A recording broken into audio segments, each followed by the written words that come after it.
Hi, I'm Craig Miller, and you're listening to the Fandom Squad podcast.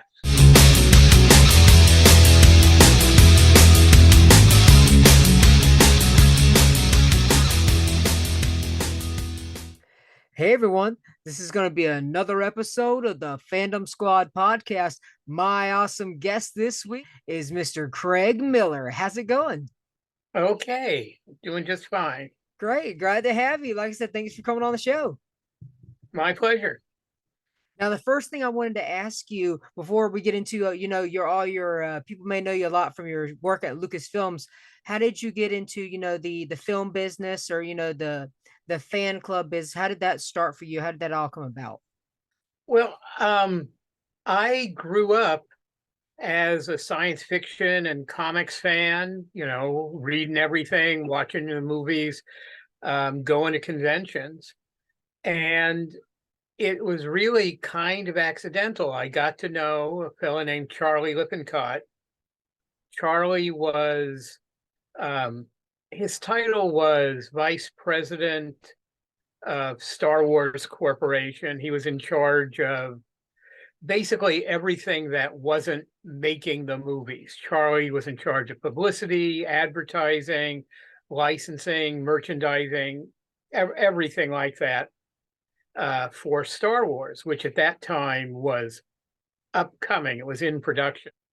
And we got to know each other, and Charlie realized that the way you marketed movies in the 70s was basically you would get your stars on TV talk shows or get them interviewed in magazines, things like that.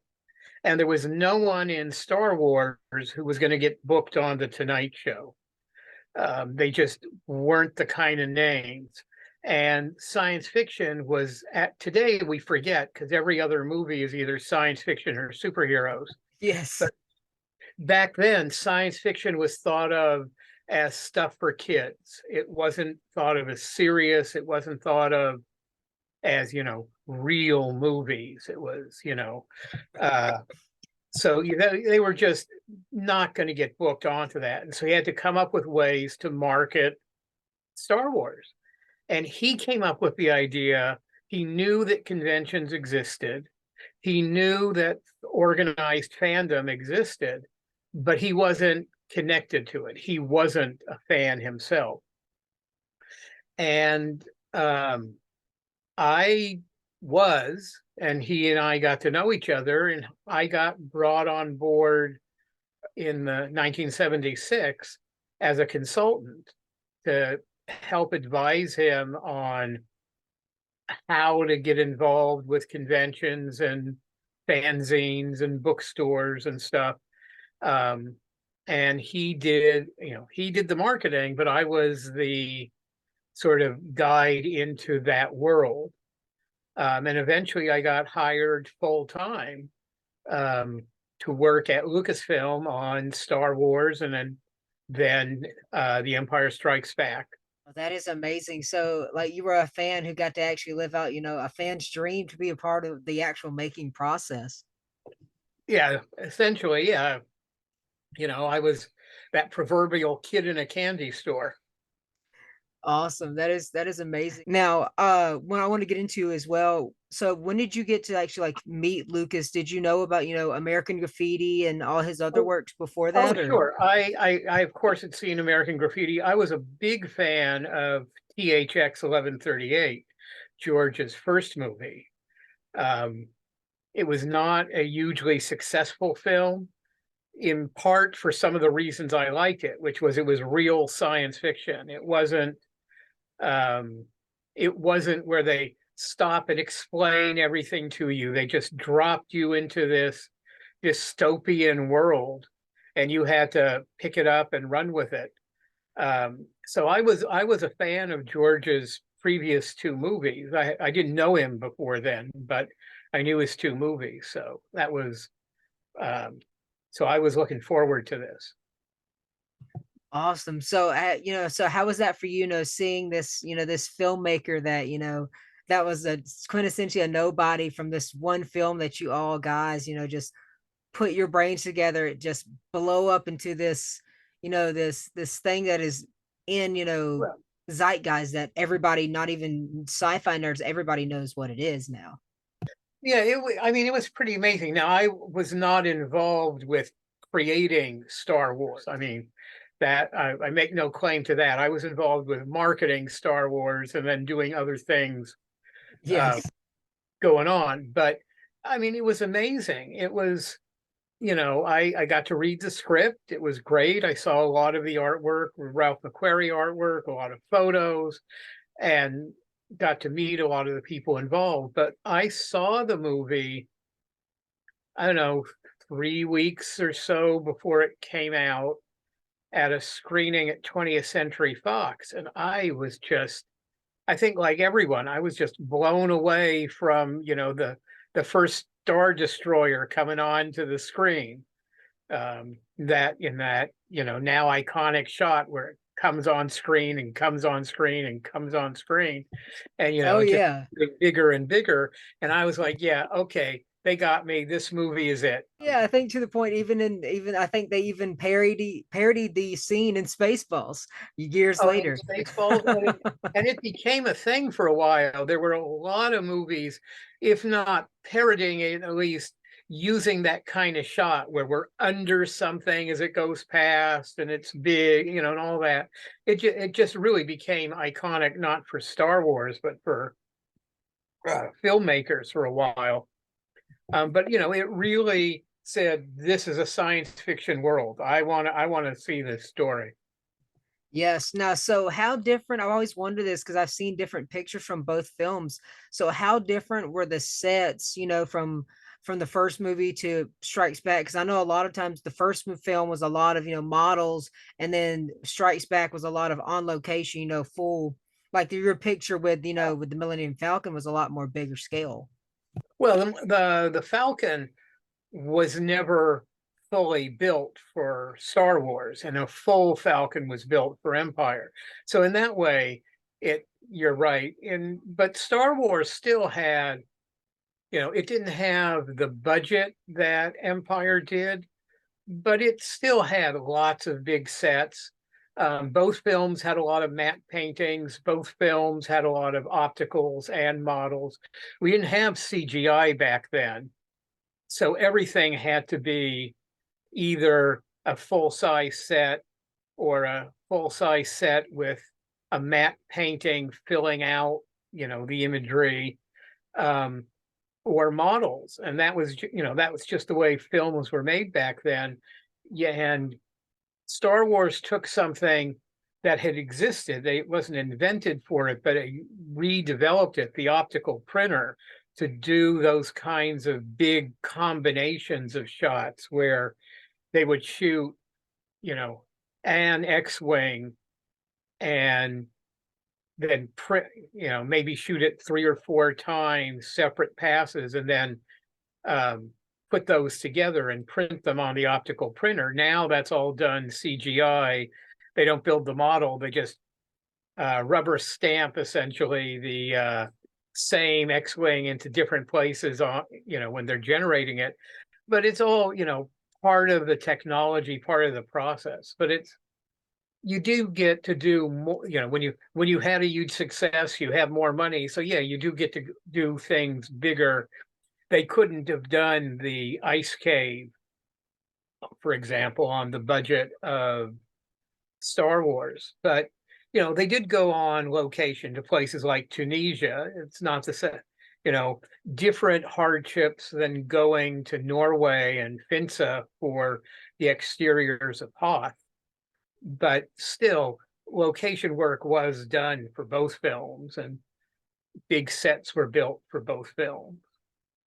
Yes, and that's one thing I do love about those films too, especially those matte paintings, now getting into the behind the scenes stuff, like seeing like not just Star Wars, just films in general, that artist of matte paintings. Like you think it's like there's one I saw, I think from Office Space, where in the shot it looks like it's this entire giant building of an office, but it's Yeah. just three desks and the rest is a matte painting, and you're like, Wow, that's even like somebody's hand painting is way better than some of the CGI you see nowadays, which is Yeah, amazing. yeah. I mean, it's amazing when you don't realize, no one realizes, but how much CGI or mats or backgrounds are added even to not science fiction and fantasy films, but just average movies where you know, they're sitting on some steps and the entire building behind them is either a matte painting or just added in. These days, it's probably done with CGI, just a blue screen or a green screen um, added. They're not really sitting there in front of that building. And that's on like a lawyer show, a lawyer TV show or something. They do that. It's ubiquitous. It's everywhere now. Oh yeah, it's amazing. And another thing too, like with the practical effects, of like using the puppets and for Yoda and a lot of things. Were you there when like they were using for the Wampa, like the giant, like the puppet suits and stuff? Did you get to see that while you were on set? No, some of that was done up in Norway, and I was not. I didn't go to Norway. Um, Finsa, where we shot the exteriors for Hoth, is really it's not big enough to really be what you would think of as a town. There's a railroad that goes through it with a single track, um, and there's a hotel, a small hotel, and a few like houses. It isn't a city or a town like you think, and it's small enough that even with this relatively small crew that went up there, some of them had to stay one or two stops down the train line. There are no roads that go in there that you could get in during the winter. It's all snowed in. The only way in is the train. So I was not part of the crew that needed to be there during shooting. So I was not in Finsa there, but we shot there, and a lot of the Wampa was there. The Wampa did get shot in the ice cave, but I was only on in the Elstree Studios where we shot Empire for probably 4 weeks overall, and I just didn't happen to be there one of the days that the Wampas shot, and all of their ice cave footage is gone from the movie. Oh wow. Yeah, I've always loved that, because I'm a big puppet fan, Henson and stuff like that too, which we'll get into Oh, yeah. that of your part of your career as well. Now, one thing I want to ask, because you did do a lot of the marketing stuff for the films, did you have a hand in? Because I talked to Bruce Valanche a couple of months, like last year. Did you have a hand in the holiday special at all? um, yes and no. I talk about the holiday special in my book, um, but it was not one of the projects I was assigned to, so I didn't have a direct involvement. But I got copies of every draft of the script as they were written, and we did a little bit of marketing for the holiday special. That was mostly marketed by the network, not by us. Um, so I didn't have much involvement, but I was aware of it going on because originally it was going to be a 1 hour special, which is what most TV network variety specials of that period were like. Um, and then the network was so excited about doing it because Star Wars was so big. They said, "Can we do 90 minutes?" And we agreed to 90 minutes, and they wrote more. And then they said, "How about a 2 hour special?" And they expanded it. So we kept getting new drafts of the script. And, you know, it was not something Lucasfilm made. It was something Lucasfilm took part in.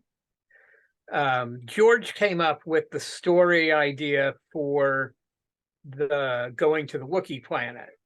That was all George's idea, but most of it was just done by the network. And it was written by, you mentioned Bruce Valanche and Lenny Rips and a couple of other people who were people who wrote variety shows and network specials like this. Back in the 70s and into the 80s, these specials were commonplace. All of the networks, and that was back when we had basically three networks, and that was most of television.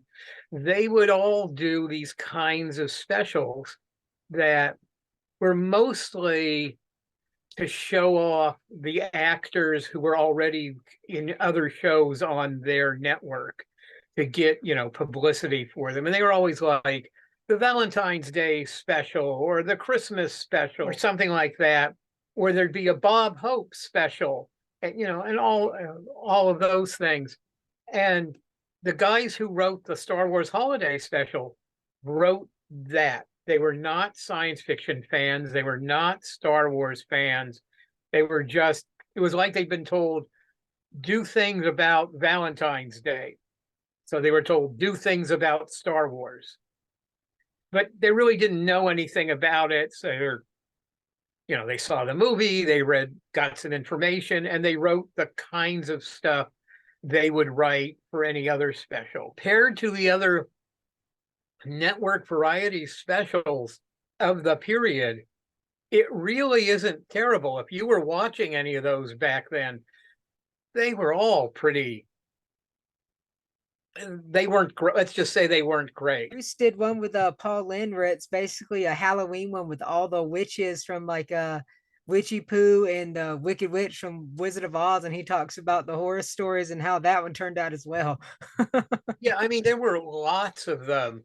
And and most of them are not very good. And the Star Wars Holiday Special, if you come at it looking at it as a network variety special of the 70s, it's about average. If you come looking at it as, I want to see some good Star Wars stuff, it's terrible. But that's not what it ever was going to be.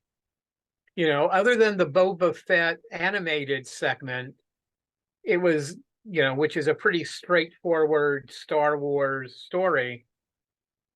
The rest of it is just dopey variety comedy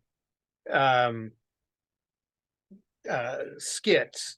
Oh yeah, and Bruce said at the time, like a lot of people, like, wait a minute, you had B. Arthur, and it's has it not funny? And Harvey Korman, he was like, you got to think at the time that wasn't Golden Girls B. Arthur, that was Ma B. Arthur, so she wasn't into the comedy at that point. Well, Maude was a comedy, but still, it was different, and she insisted on having a song, so they wrote a number for her. And it's just like Carrie insisted on having a song, so she sings the song at the end of the show. But yeah, I mean, it's not good from a Star Wars point of view, but it's about average for a network variety special, which isn't very good, but that's how they all were. Yes. Now I have to ask because I've heard the rumors all through the years, because I know you were in that kind of that close knit of people. Is the rumor true that George hated it so much that he tried to get rid of every copy that available out of existence? Well, George did hate it. He did not literally try to get rid of every copy, but he did say, if I could, I would destroy every copy. But he didn't actively go out doing that. So I've always heard, because I'm like, some people are like, yeah, he tried to get rid of everything, and the only ones that exist is the people that got him on their VHS tape and recorded it that day on VHS. Yeah, well, I mean, there wasn't home video in 1978, so it was never released on home video, and not many people had home video recorders even by then. So yeah, there are a few people who recorded it live off the air, and that's the kind of bootleg video we see. What I only found out very recently, because I know that it only aired once in the States, and that I had always thought it only aired once anywhere.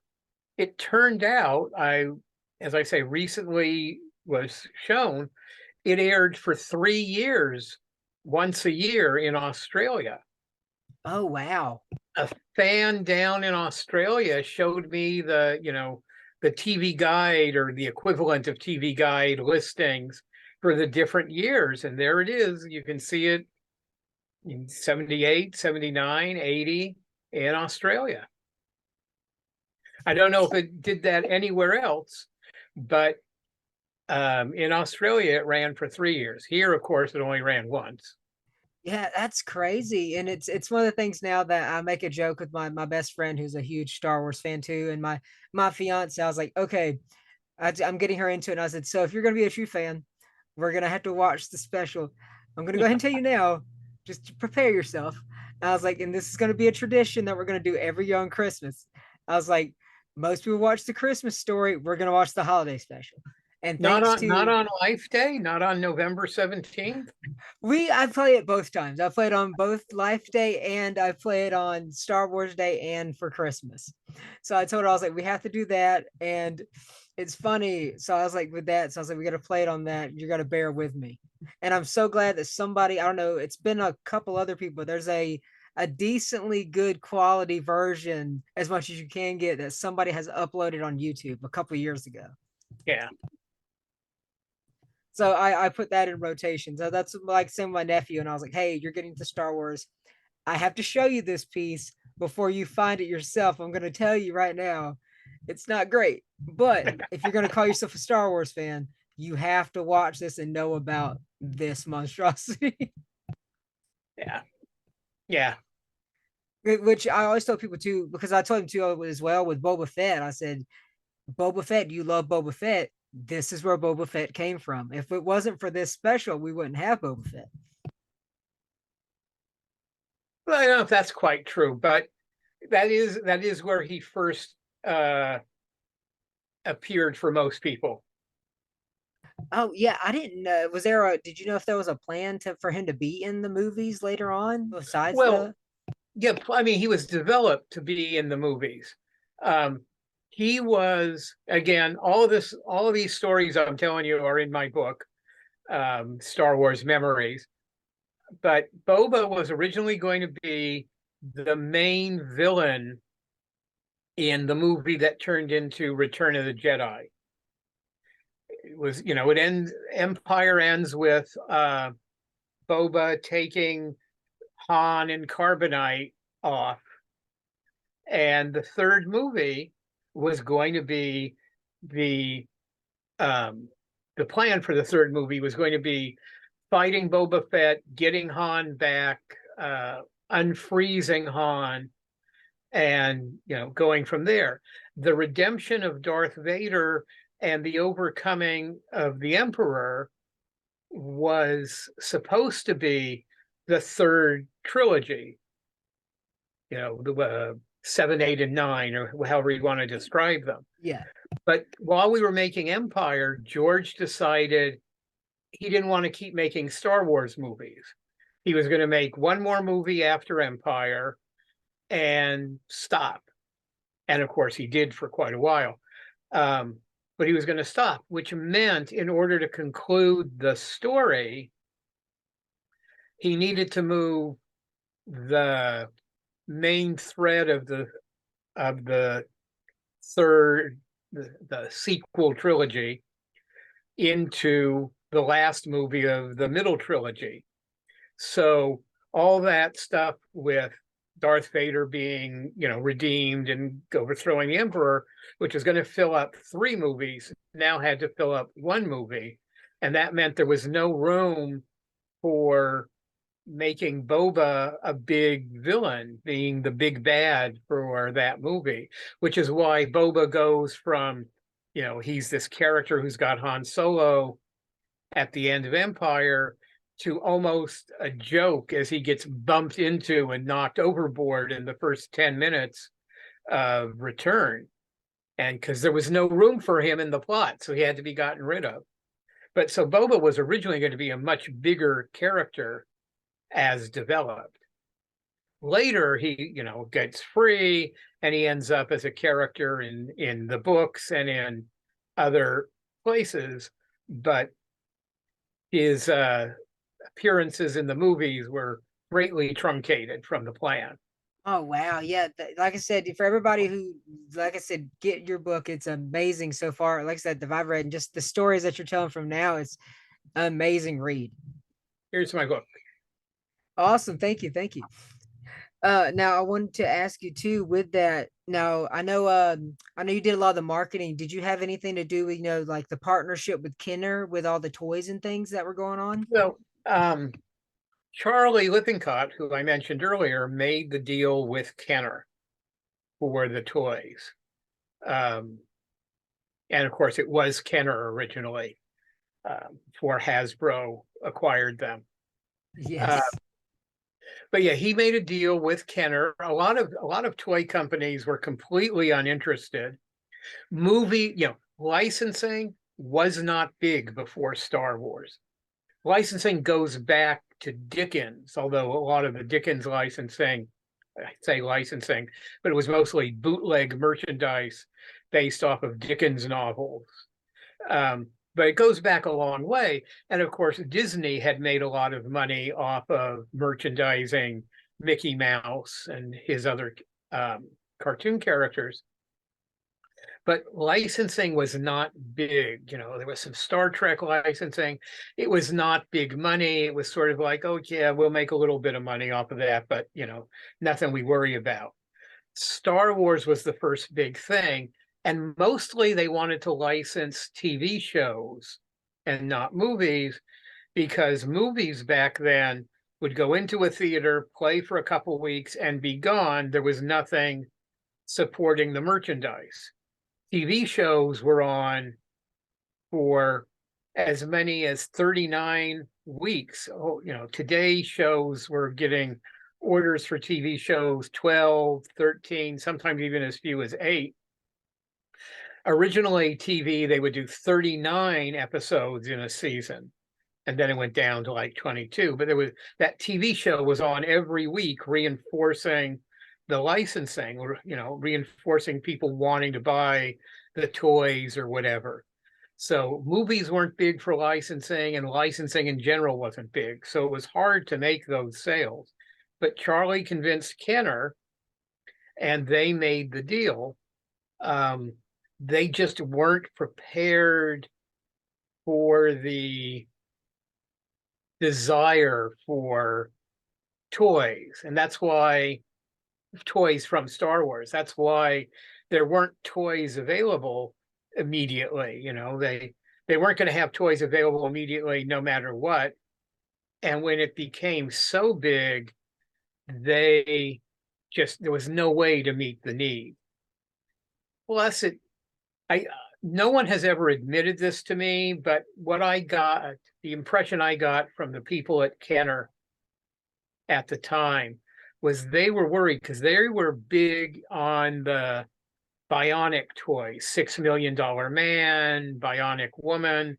Those were their big action figure sales. And they were worried that if they came out with Star Wars toys, they'd make a fortune on Star Wars toys, but they'd end up having all of their Bionic toys returned. So I think that's part of why they weren't so eager to get the Star Wars toys in the stores. They wanted to make sure those Bionic toys sold first. And they came up with this crazy, brilliant idea, which you're probably familiar with. You could buy a picture of the toys. Yes, The yes, the promise that voucher. you get one in the mail real soon now. And that was crazy. What kid wanted a picture of a toy for Christmas? Oh yeah, I think they showed in the documentary. It's just basically a piece of cardboard with it printed, and it was like, buy this now, get later, and the kids open it up, and it's just like, oh, I got the Star Wars. Where's the toys? Yeah, it's just a big flat card with the toys printed on it, and inside was a certificate that you mailed in with your name and address, and they would mail you, the toys. And because they had to have something Star Wars in the marketplace. And it was a crazy idea, but it worked. It sold a ton of those cards. and they still, because you couldn't just give a kid a piece of cardboard, they had to, they also sold a lot of bionic toys. So I think, I mean, like I said, no one has ever admitted it, but I believe that was part of Kenner's thinking. Get them with the cardboard and get them to come up to get the same thing at the same time, kind of buy one, get one later. Yeah. Now, with that, was it you got, was it, was it Charlie's idea for the code to go cheaper, or was it Kenner's idea to go with the 3-inch figures? Because I know at the time, Mego and GI Joe were the 6-inch, almost 12-inch Yeah, figures. Was it it Kenner or wasn't, Charlie? it wasn't our idea. That was Kenner's decision, and I think it was just a matter of finances, and I don't know all the details of what went into that decision to make them smaller. Yeah, I've always wondered that because I always thought it was, like they didn't know if they had the budget, because they didn't know if it was going to be successful. Because I'm like, oh, they had, they were making, GI Joes are 12 inches, and Migos are making, they're pretty much the 6-inch dolls at the time. Yeah, well, I think there was also a desire to separate them from the doll image, because that was the original problem with GI Joe. Was they, when released, they didn't sell because a lot of kids were like, I don't want to play with a doll, a lot of boys. So they took them back and then reformatted the marketing so that they were action figures and not dolls. And again, I don't know, but I think making them a different size may help separate them from Barbie. Oh yeah, and that makes a lot of sense, and you could definitely see them different, on the shelf as well. You know what you're looking for. It would be blended in with everything else. And of course, it's much cheaper making them this big instead of this big. Oh yeah, and it definitely I know at the time they were also trying to have an edge against Mattel and at that rival at the time to make something different. Yeah, yeah, and that was always a big thing. Um, you know, security at toy companies is astonishing. Um, my wife at one time worked in aerospace, and she was involved in some uh, secure military project. She wasn't making death rays or anything, but everything was secret. Going to visit her at work was much less security than going into Mattel for a meeting. Uh, the security at toy companies was far beyond anything. Now, when it comes to like that, those meetings and all that you were in for that, were you there at the time, at Mattel and all that stuff when, because I know it was in that same time as the 80s when, the other, Strikes Back and, everything was coming out at the same time as He-Man. Did you get to see any of them, the development stuff, or you were going in those meetings of what they were doing with He-Man? No, well, Kenner was at that time, when it was still Kenner, was in Cincinnati. So we weren't really there. We were in Los Angeles, and and of course, George's offices were up in Marin. We weren't there, but that was a lot of stuff mailing back and forth. Here are the sketches. Here's our artwork going to them. Their artwork coming back to us. So, and that was also handled more by our licensing people than I was tangentially involved in licensing. I'd get asked a lot of questions because I was, kind of the resident nerd who knew the names of the characters and all Yes. the details. And our licensing and photo people really didn't have the science fiction background, and so I'd get involved from just because I was more into all of that stuff. But that wasn't part of it, so I wasn't in the approval process like that. Awesome. Now I wanted to ask you too, what is before we move on to the rest of your career, because I know you've done a whole lot more than just Star Wars. So what is the one big thing that that came from, working on Star Wars that, as a nerd, a big holy crap moment for you, working with that franchise? Uh, you know, it it's really hard to point at one moment, one event. There was so much going on. I had just graduated from UCLA when I took the job at Star Wars at Lucasfilm. So it's like I went from, you know, essentially nothing. I'd never, I hadn't had a job. I didn't have a career.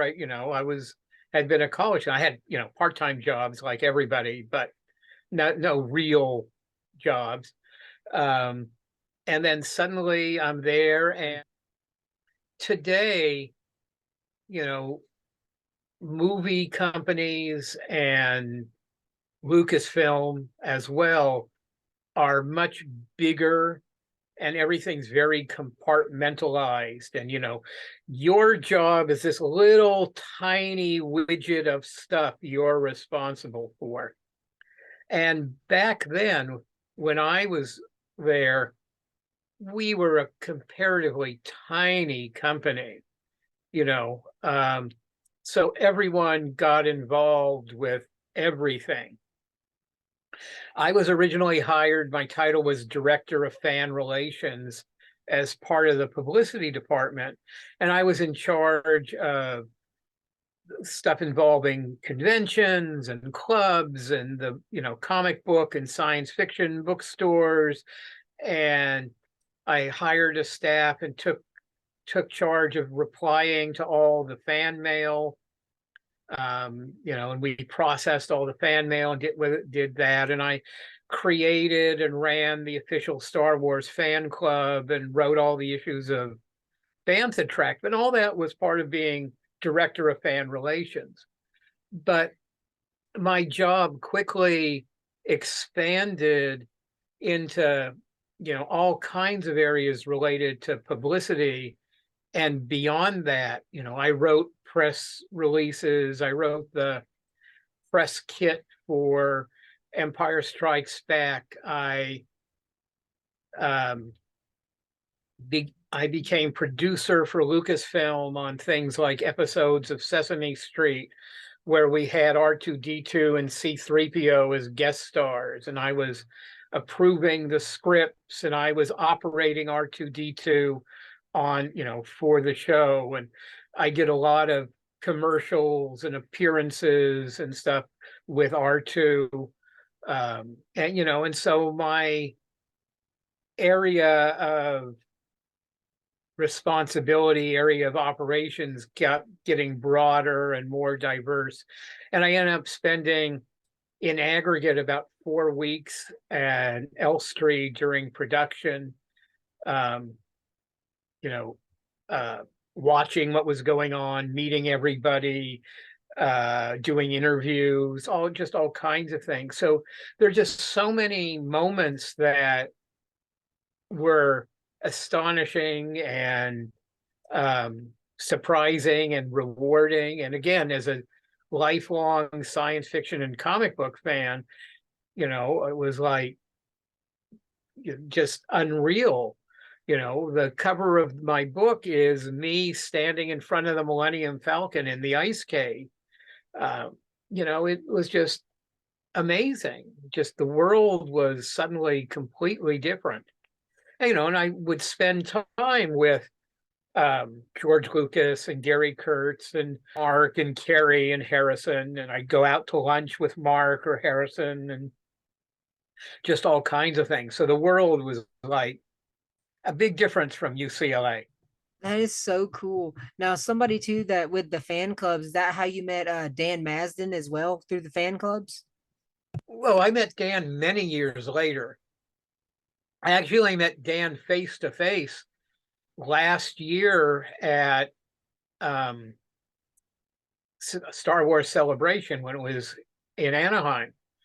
We'd communicated a few times. We were certainly aware of each other, but we hadn't met before then. Just I was long gone from Lucasfilm by the time Dan got involved. Oh, wow. So, so Steve Sansweet, who a lot of people know, Steve used to be the West Coast editor, West Coast bureau chief. I don't remember his exact title, but he worked for the Wall Street Journal. And he was, of course, a big Star Wars fan and a huge collector. And I got to know him then, and he used to come to Lucasfilm and visit me, and we would talk and stuff. And then after I left, I don't know how long after, but 6 months, a year, 2 years after, but not too long after, he ended up getting hired by Lucasfilm. And I guess he had that director of fan relations title. Um, I don't think Steve was deeply involved with the fan club. I think Maureen Garrett, who had been working for me, took over on the fan club for a while until she left Lucasfilm. And Steve was doing more of the publicity related stuff and got more involved with publishing. But so I knew Steve from when I was at Lucasfilm before he got involved. But Dan, I didn't meet till much later. Oh, cool, cool. Yeah, I was wondering that because I know that, like you like I said with the fan club stuff, I know he's well, ahead of a lot of the main fandom fan clubs for like Star Trek and Harry Potter and Oh, Star Dan, Wars. yeah, yeah, yeah. Now, the next He's thing a I good wanted to guy. ask you about too is another big, thing that you got into as well in your career is, the Henson Company. So how did you get involved with that? And working on the Dark Crystal is like one of my favorite and my fiance's Well, favorite films. How did that come after about? I left Lucasfilm right after we opened Empire Strikes Back, and I was a independent consultant on marketing movies for about the next 10 years. I worked with Warner Brothers, Disney, Universal, a lot of different companies doing different movies, mostly genre movies, science fiction, fantasy, a few horror movies. Um, but um, Gary Kurtz, who I became close to during the making of Star Wars and Empire, um, when he started working with Jim Henson on the Dark Crystal, he called me and asked me if I would be interested in working on the Dark Crystal. So, huge Muppet fan. I know and love Gary and happy to work with him. And Henson, who wouldn't want to work on a Jim Henson movie? Yes. So of course, I said yes. So Gary is the one who brought me in. And that's how I got to know Jim through Gary, because I worked directly with both Gary and Jim on that movie.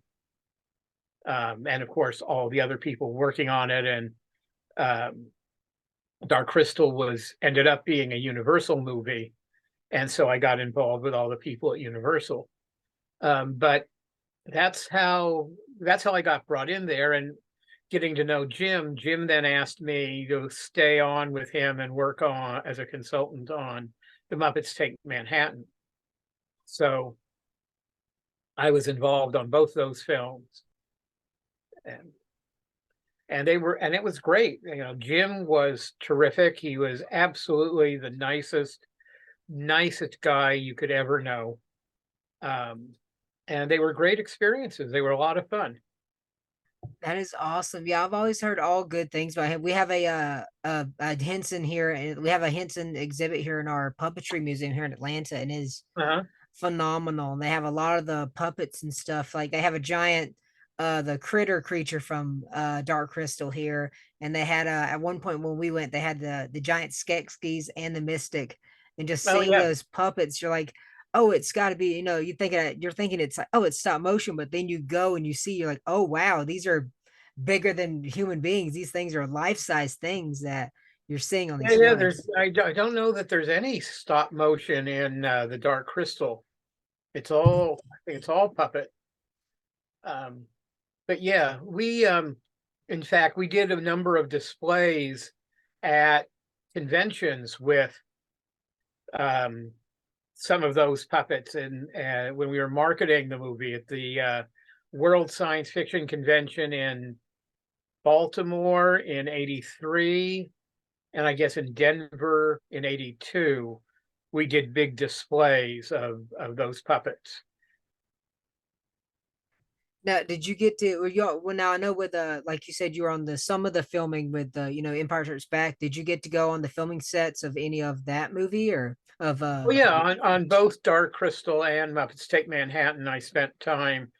Um, Dark Crystal we filmed at Elstree, just like Star Wars and Empire.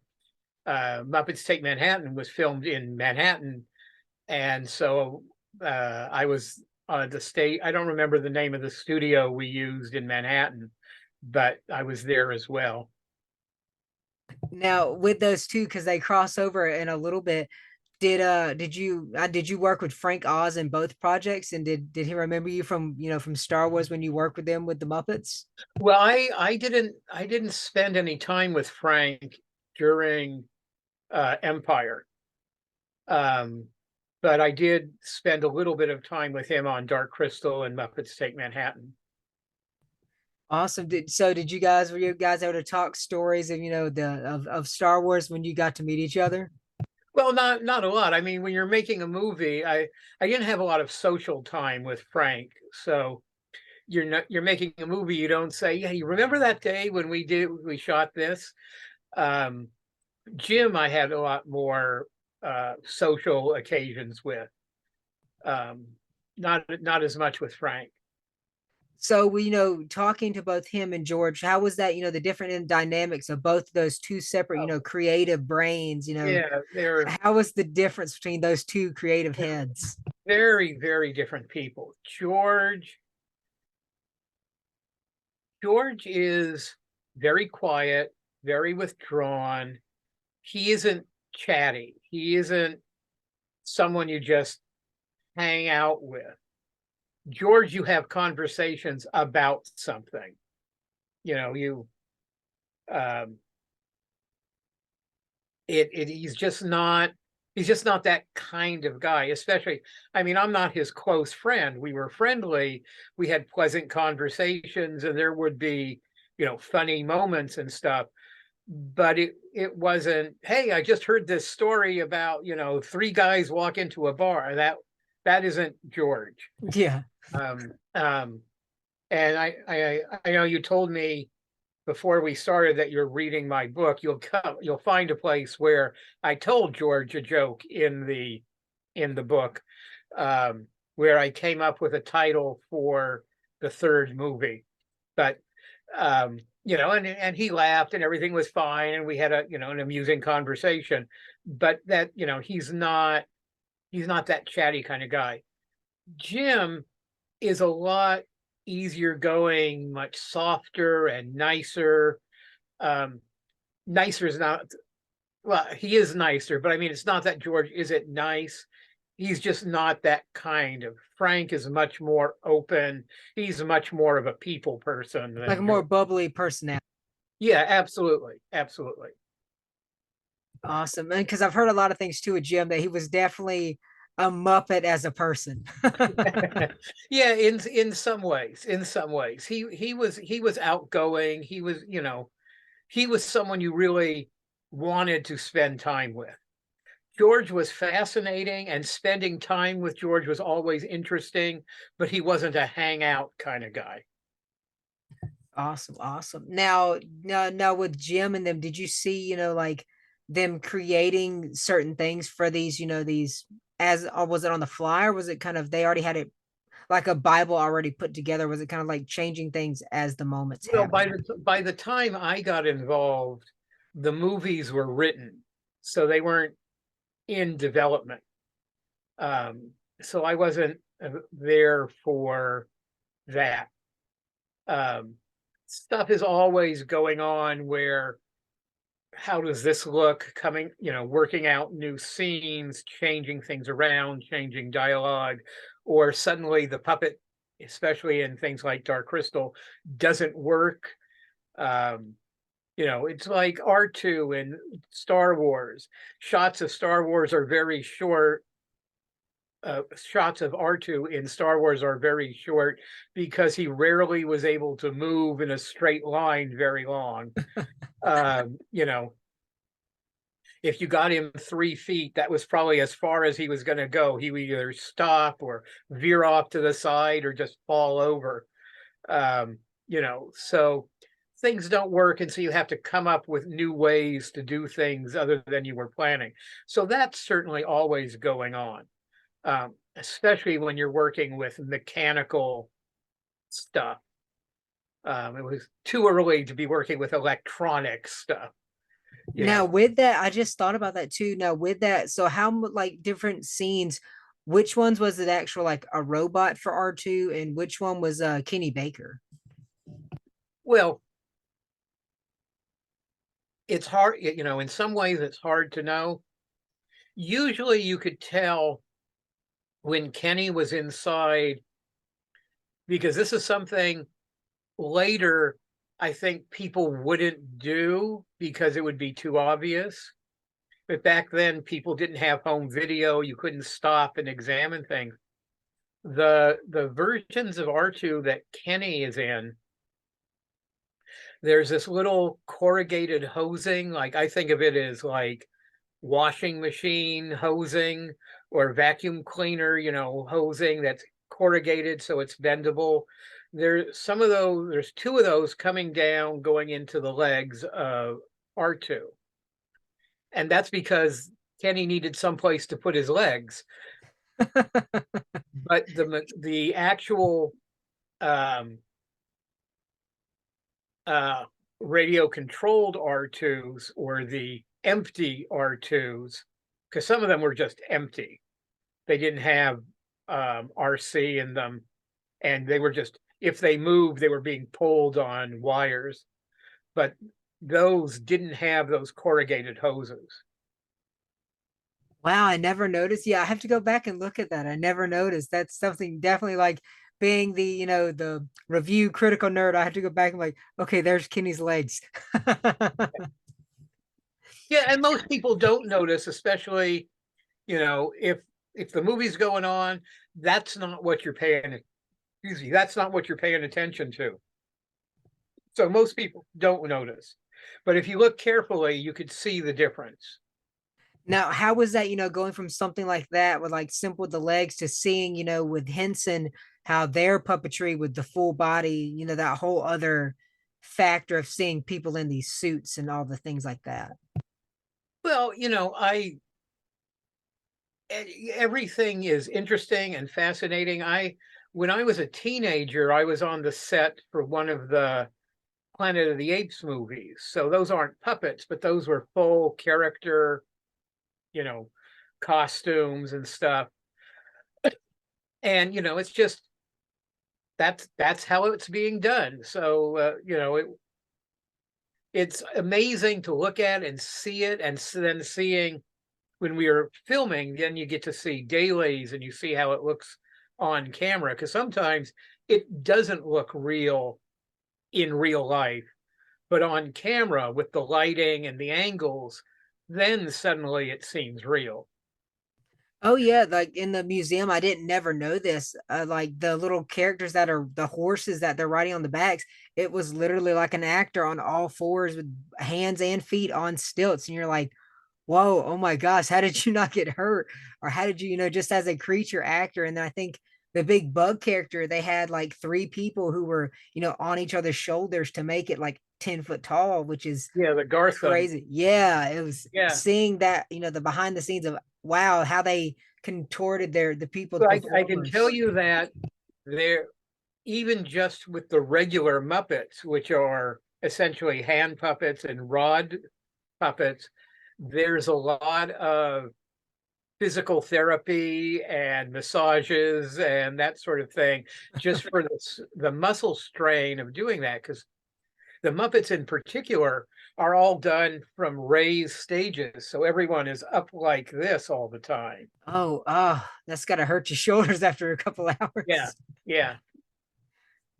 Because I know a lot of people, especially with puppetry, like, oh, it just you just make it talk. And I've done it before, like when I was younger, doing church stuff. And I'm like, yeah, it's not, I learned a long time ago. It's not, people who can't see, I'm doing a hand C motion with my hand. It's not, your mouth doesn't open your top and your bottom. So when you to make a puppet look like it's a real person talking, you only move your thumb just like your bottom mouth on a real person. And after a while, your thumb motion that can be you can get carpal tunnel some people from just like Yeah. ventriloquists do as well. And it's amazing what a good puppeteer can do. Talking with some of the Muppet guys, we were talking about a particular scene, and one of them, just to illustrate, and it's going to look weird because of the angle of this camera, but he just did a thing with his hand to illustrate how the puppet was going to be doing, and I am not replicating it well, um, but he really suddenly his hand had a personality. I don't know how to explain it. It's just like you could see a character just the way he was holding his hand. I mean, it clearly was just his hand, but he was able to bring something to it in the way he was doing it. Just someone who is really good at that knows how to make those motions. Oh Um, yeah, I like I said, I my grand thanks to my my grandparents, my parents, they've always when I wanted to pursue something, they gave me like my grandma. I wanted to be a magician at one point. She got me a magic kit. I wanted to be a puppeteer, so she got me. I want to be a ventriloquist, so she got me the dummy. So I learned all the techniques, and I sometimes I mess with my fiance because now they sell at the dollar store these little eyeballs you can put on your hand, and she's like, I don't know how you do that. Or I can just come into the room and just behind the wall with me on the other side and just move my hand and I'm talking, both, learning from ventriloquism how to do that and the puppetry. She's like, it's like your hand. I took selfies one time with it and she's like, even though it's your hand, it looks like you did a real person's face. I'm like, yeah, it's part of being puppetry. It's turning something that, just making a finger move to make an eyeball look a certain way turns that hand from a hand into you're talking to a real person. That's why a lot of actors that they said they've worked with Henson, they're like, yeah, it's not like they're like, do you see the actor? And like, no, I'm looking at the puppet because the puppeteer is doing their job so good. They're bringing that puppet to life that I have to remember, oh, this is somebody's hand I'm talking to. Because I've yeah, heard a lot of those stories from exactly. interviews of people that've been on Sesame Street. Yeah, yeah. We did the several episodes of Sesame Street with R2 and 3PO, and so that was always fascinating to work with those guys. Now, with that too, on the other aspect, that how was it working? With was it always because I know there was two. I know Anthony was the main one. Did you work a lot with Anthony Daniels, or was it somebody Yeah. else in the suit? No, we brought Tony in from London to do the Sesame Street episodes.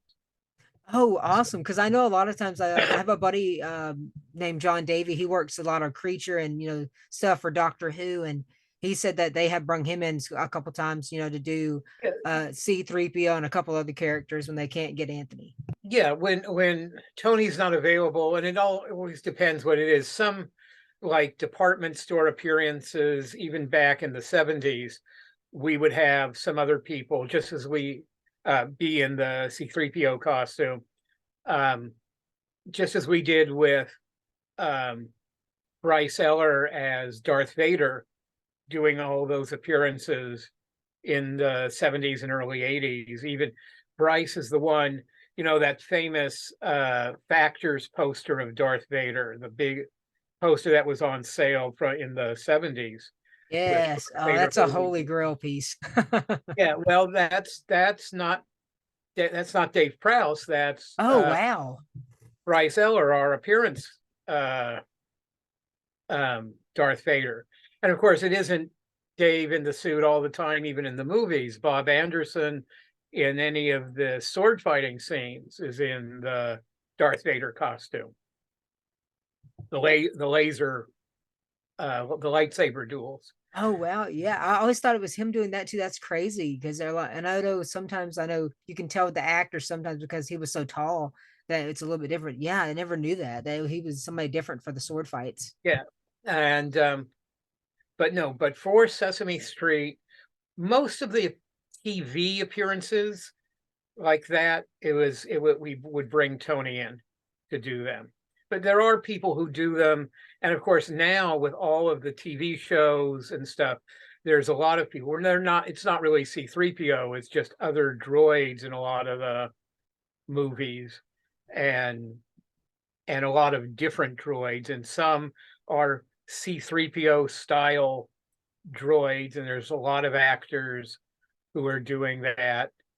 Um, for Lucasfilm and the shows, and of course a lot of radio controlled droids. And what's terrific is the droid builders, the R2 builders, are now they've gone from hobbyists to they're now bringing their droids, and they're the ones appearing in Obi-Wan and uh, Andor and all those things, are people who built them as a hobby, and now they're doing them on the TV shows. Oh yeah, it's seeing the technology of just cosplay and building things. I've seen somebody do the same thing with the K9 from Doctor Who. You're like, wow, holy crap! I've seen somebody do on the cardboard and like, oh, that's really cool. And then you turn the corner, and you're like, whoa, your buttons and everything. That's probably more realistic and more better quality than the one they had in the show. Yeah, and I see, people have built Daleks as well that are full size, radio controlled, look amazing. Oh yeah, and I've talked to some people and I'm like, what are you using? They're like, oh, I use a Rascal scooter. And John Davy, the guy who's worked on it, asked him about that. I said, so on the set, do you guys have the Rascal? He's like, oh no, no, no, no. Those die. He's like, you know what we actually have? He's like, this is gonna be an inside secret. He's like, it's literally we're sitting in, and he's like, we have our feet in a little wooden four wheels that just barely roll, and we're Flintstoning across the stage because feet and Flintstoning, that is a easier one, it's quieter. He's like, one, it's quieter, and two, it doesn't mess up. So you get more shots for your money. And he was like, so we're Flintstoning when you think they're rolling. He's like, nope, it's just us Flintstoning across the stage. Yeah, well, we don't we don't Flintstone any of the droids in any of the Star Wars stuff. It all is either being pushed, pulled, or radio controlled. Yeah, it's cool, seeing how that stuff was done too. Now, something I wanted to ask you too, because I've met him in person. He was sweet. Did you have any interactions with Peter Mayhew at all before he passed away? A little bit. Some back in the '70s when we were doing Empire, and I would see him occasionally at conventions. And Oh yeah, he was I a always tell very people he very was nice. a oh yeah, he was a very gentle giant when I met him. I always tell people like we were doing he had a hat on and there was a shadow at some point, but he kept getting people to come back because he wanted to make sure that everybody got their perfect picture with him, which I'm laughing because I'm like 5'7" myself. And somebody was like, oh, he's not that tall. And I'm like, this man was sitting in a chair and he was still almost as tall as me. Yeah, he was that tall. And the later years, of course, like everybody, he shrunk some, but he was still enormously tall. Oh yeah, and it's crazy. I didn't know that some of the scenes in the one of the newer movies they did, like if he's sitting down, that was him, and they have the new kid that's from I think he's Norwegian, who took his place, and he's about the same height or about an inch. I think it's like an inch or two taller than Peter was, Yeah, which yeah. is I crazy. haven't met him. Yeah, it's I think that was a behind the scenes I seen, but yeah, he's surprisingly taller than Peter, which I was like, that's crazy. Now, the next thing I wanted to ask you too, going from the producer side and, in the marketing side, can you talk about, your work and, being like because I've seen some credits as like as a television series writer for like episodes of TV shows. Yeah, I stayed in movie marketing for about 10 years after Star Wars. Um, and for the last 30 years, really, I've been writing television, writing primarily animation. everything from Curious George and the Smurfs to the real Ghostbusters to G.I. Joe and Beast Wars. And I do a lot of stuff for the international market for shows in China, France, Italy. Um, I have 2 series in the Middle East that I've done. So I write scripts for all kinds of stuff. Like I say, mostly animation, a little bit of live action, but mostly animation. Now, with that, have you got to, because I'm big into voice acting too, have you got to see any of like your scripts and like see the voice actors like acting them out or meet any of the voice actor talent? Sometimes, or in the early days, there was a concerted effort to keep the writers and the voice actors apart. It was a power thing from the producers who really wanted to maintain control and didn't want the actors getting involved with how the didn't want the writers getting involved with how the actors should do things and stuff like that. Now, in the later years, um, the writers are generally invited to the record sessions, and I know a lot of them socially um, from different, just different activities from different organizations and conventions. So yeah, so there's a lot of, we know each other. Now, how was that, seeing that for you, the difference in dynamic of like an on-camera actor versus, a voice actor? Because I know they're totally different skills. Well, they're not totally different skills, but they are very different skills. They overlap in a number of ways, but there's also a lot of you can't, a live action actor, an on-camera actor can use their face, they can use their eyes, they can use their smile, you know, they can bow their head, they can do all kinds of things to express, feelings. With animation, especially if you're not the highest level of animation, you lose that as part of the acting. You have to convey everything through the use of your voice. It's also different writing in that in live action, they don't like they don't like the writer telling the actor how to perform, how to move, how to look. They want to leave that for the actor and the director. But in animation, if the writer doesn't write it, the animators don't know to draw it. So, you have to write it into the script for animation that he takes one step this way and then backs up, or stuff like that. In live action, that's all performance, and they don't want the writers doing that. They call it marionetting. Don't try to marionette the actor. Don't tell them how to move. Let them work that out. So it's different in the writing, just as it's different in the performance. Now, with that too, when it comes to, writing for animation, I'm developing a show myself. Now, with your writing, do you put in, I know sometimes a lot of people they let the animators do that themselves. Do you put in a lot of the camera angles? Like if you're in like you'll see like a scene, like camera pans in forwards, goes to the right. Can you talk Yeah, about that aspect of writing for yeah, animation? we scripts come in a couple of different general formats. One is called full script, which is where you write in all of the camera angles and moves. Um, and others is called master scene. Master scene is where you basically introduce the scene, and unless there's something very important, you don't call out any of the action or any of the camera angles. That was how live action used to be written. Live action used to be written full script, and over time that changed to a more master scene style, again because the directors and the actors didn't want to be told what to do by the writers.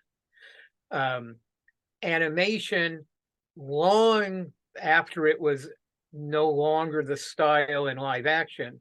We used to, in the 80s and the 90s, we used to write in full script format, calling all the scenes. Today in animation, we don't do it anymore. You write it master scene unless there's something very specific you need to convey. It's important that he reaches down and takes the glass because you're going to use that glass later on, or whatever it is. If there's a very important action, you write it, but you don't call out any of the camera angles or stuff except with rare exception. Again, if it's important, you call it out, but only if it's important that they not miss that. Oh yeah, that's something I'm learning to now because like I'm also do because I do the audio editing. I'm trying to, I'm writing a audio version to because I'm trying to write it like a, audio script to get that funded to, people like it enough to make the animated version. And so that's the thing I'm running into right now, trying to figure out how to write it as a radio play and then transfer that over into an animation version of the script. Yeah, well, I mean, write the story and then figure out the movements.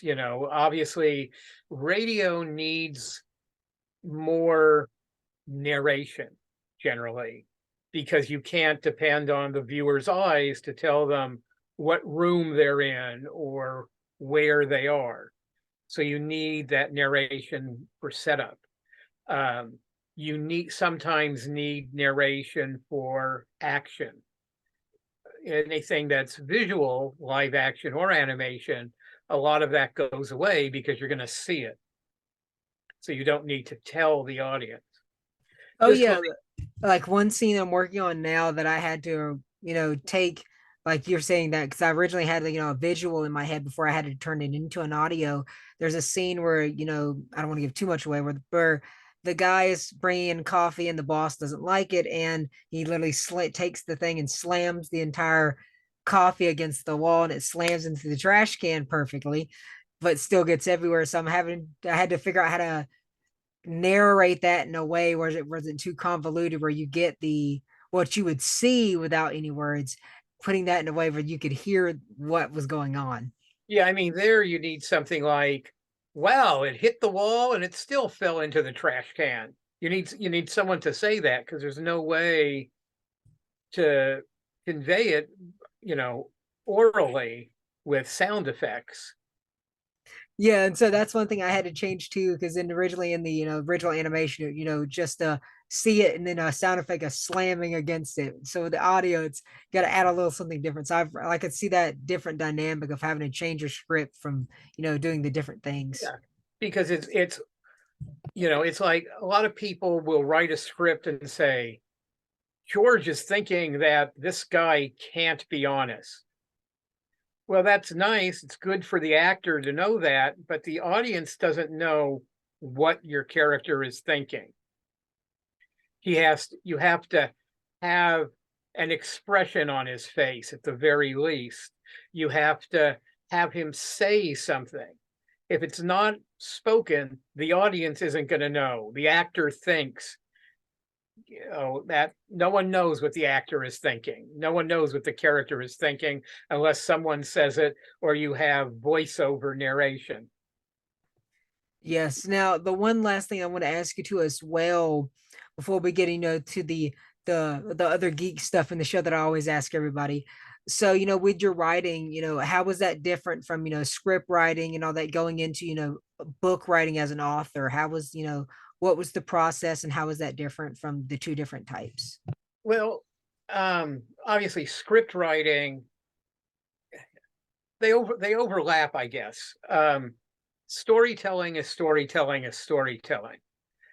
Coming up with a narrative, coming up with an end point, whether it's serious, whether it's sad, whether it's funny, whether it's just interesting, you're doing all that in my book is, I call it an anecdotal memoir, because it's a lot of individual anecdotes, individual stories about things that happened while we were making Star Wars and Empire. Um, but it's still the same as if you're telling, a cops and robbers story or a science fiction story. You're still telling a story. You're still trying to convey what's happening or what happened. You're trying to convey it in an interesting, entertaining way. In prose, whether it's a novel or this is nonfiction, you don't have as much dialogue as you would have in a script because you're not seeing characters act it out. You're telling the story, but it's still storytelling.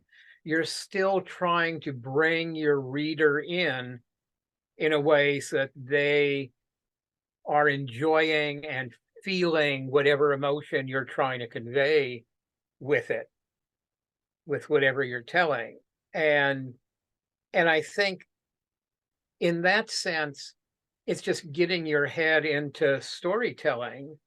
Um, and whether you're writing a news article or a movie script or a novel or whatever, I think that process is the same. It's the style that changes. It's like writing comedy versus drama. They're the same story. It's how you tell it. You tell it in a way that's funny. You tell it in a way that ends with a punchline, as opposed to it ends with the bad guy going to jail or whatever kind of resolution the story has. Um, in animated shows that I've been the head writer, I've brought writers in who had never written comedy before, but I knew they were good writers. And it was convincing them that they could just, you're telling the same story, you're just telling it funny. You're just telling it in a differently entertaining way, but it's the same story. We in fact did one show. I worked on a show called The Bionic Six, where it had been developed as not a live action, as an animated action adventure show. But they realized that the premise of the characters was kind of dopey, kind of silly. So after a half a dozen episodes, they said, we're going to do this as a comedy instead. And they brought in a new group of writers. And I was one of the new group of writers. And we did the exact same show, but we just wrote it funny instead of straight action adventure. We changed nothing else about the show but how we told the stories. Um, Storytelling is storytelling. It's how you tell it. It's the form you tell it, whether you tell it as prose or you tell it as script, whether you tell it funny, whether you tell it serious. Um, I mean, I don't know how to explain it otherwise. Different, I mean, I don't claim to be the best writer in the world, but I've got a pretty good handle on moving from one form to another. Some people can write one form and not another because there's just their mindset is stuck in one, they're just focused on doing it this way and they can't broaden out and do it the other way. But the reality is they're really the same process of telling the story. It's just the form that changes. Oh well, yeah. Thank you for telling me that. That's a thing I'm working on right now. Like I said, with the show that I'm developing, it's a I originally it was a comedy, but I also wanted it's dark themes about without like I said without giving the idea away in the thing of the show. It's a dark comedy where there is very dark and serious issues with the things that happen with the characters, but I'm also gonna have a way where add that comedy aspect where it's makes you in the moment where you're crying not just because you're the seriousness of the series, but you're crying because you're laughing so hard. So you seeing the whole thing is the joke of the series. I always make fun of that. I always make the joke is the whole catchline of the show is seeing the lightness in the dark. So seeing the funny moments in the really dark things that shouldn't be funny. Yeah, exactly. Now, the one thing I wanted to ask you too that I always ask everybody, because we talked a little about some of the things you like, and we can see, dragons and the stuff that, sci-fi. What are some, either franchises or other genres of stuff that, what are being the fandom, Scott? What are some of your fandoms or some of the things that you're passionate love for in the geekdom? Well, I obviously I love Star Wars. I love Star Trek. Um, I don't read comics as much as I used to, but I've always been a comics fan, both of the medium and of superheroes. But I'm good on comics of, that aren't superheroes. The sci, EC used to do science fiction comics, and um, I used to read war comics back in the day, but I'm not so much into the war comics anymore. But just a lot of different things. Doctor Who, I was never a fan of the original series, well, in the American sense series, not the but the original Doctor Who always felt too young for me. I didn't never saw it as a kid growing up here. It wasn't on where I was. But when it came back in the modern incarnations, friends of mine in Italy burned a DVD for me of the first season, and I was like, okay, this is great. I really enjoyed all the modern versions of Doctor Who, some more than the other, but Doctor Who, I'm a big fan of. Um, what else? Boy, I've always liked animation. I've been a big animation fan since I was a kid, so it was kind of not surprising that I got into writing animation as well. Um, what else? Boy, I don't know. All kinds of stuff. I collect little mechanical robots and dragons. I'm a big fan of. I'm just looking around my office to see what's hanging up here. Cats. We have cats. You may have seen one wander by. There was one up in behind us, behind me, that kept getting up and stretching while we were talking. So there's a lot of cat art around the house. Um, all kinds of things. That is awesome. Yeah, I always ask people because even though sometimes I don't have any, my guests are not geeky. I'm like, you fandom's not necessarily geek. I know it's a geek term, but I'm like, it's whatever brings you passion. What are you passionate about? I'm like, that could be cooking. With Mindy Cohen from Facts of Life, one of her fandom things, she was like, yeah, I love cooking. A lot of people, I'm a voice actor, but I love cooking. And I was like, see, that's a fandom. You're into cooking. So it's Yeah, cool hearing what everybody's she into. probably watches cooking videos and reads cooking blogs and all the same stuff. Oh yeah, she's in do it not just because who she is, but she's into cooking and she's actually knows people in the cooking industry. Like she's friends with Gordon Ramsay and Alton Brown, and I'm like, wow, that's amazing. You're up there with the guys who can make anything into an amazing meal. So going from like you said, this was your first job, and this thing blowing up into what it is. How would that, I always talk about mental health in this show. How did that affect your mental health? How did that, that boom of fame of this thing that you were working on, how did that affect you as going from like essentially like you said, a nobody to this being part of this thing? You know, that assumes I have mental health. Uh, but I don't know. It's I became somewhat well known. I've been very well known within the animation industry as well.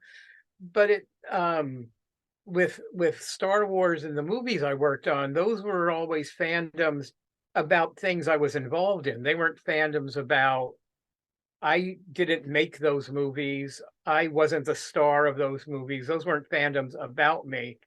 I was sure I was involved with the making of the film, but those were not, you know, it's not going to my head that someone's a Star Wars fan.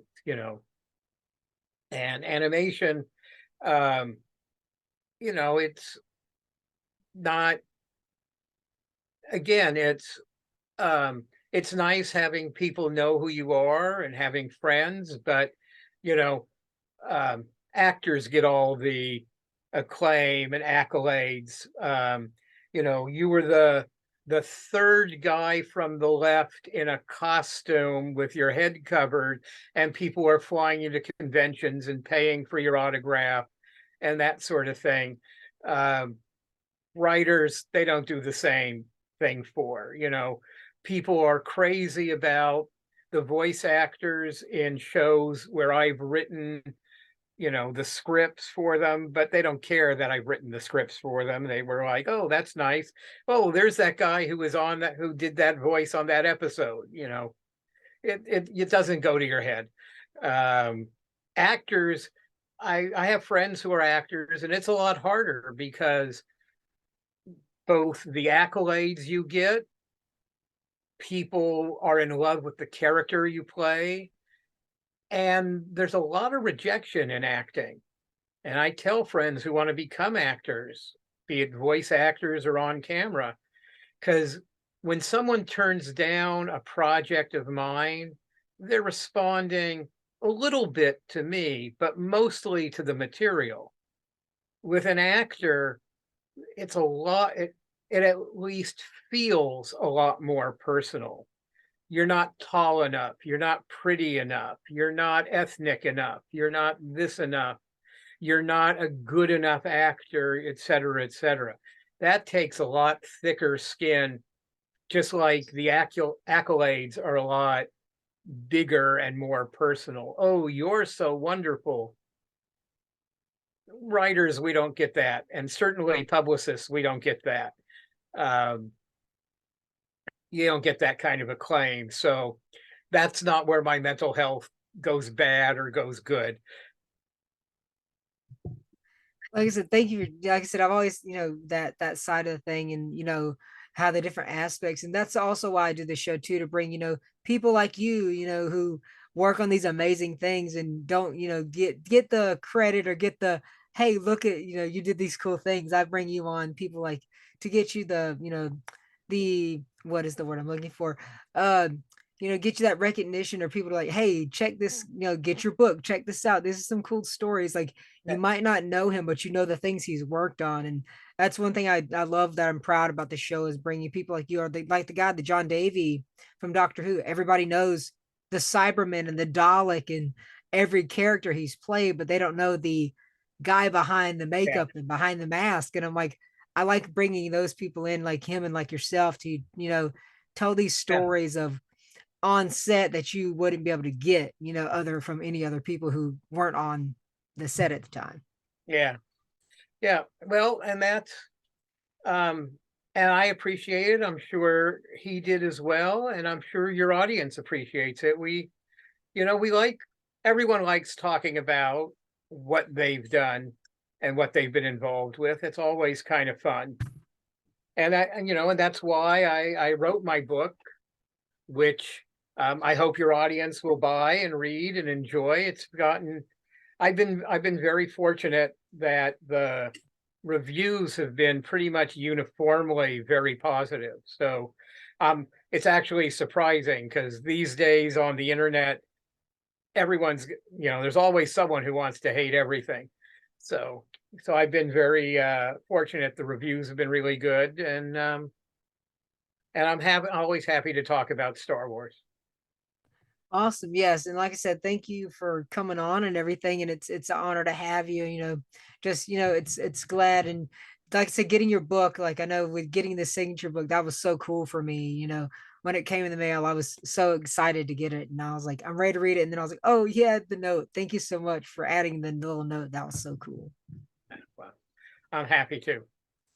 And now the last thing I wanted to ask to, just so everybody can find your book, where can they can find your book, and where can they, if they want to get you on their podcast, where can they get you?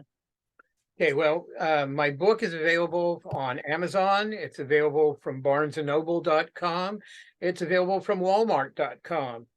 I don't know if Barnes and Noble or Walmart has it in any stores, but it is available from all their websites.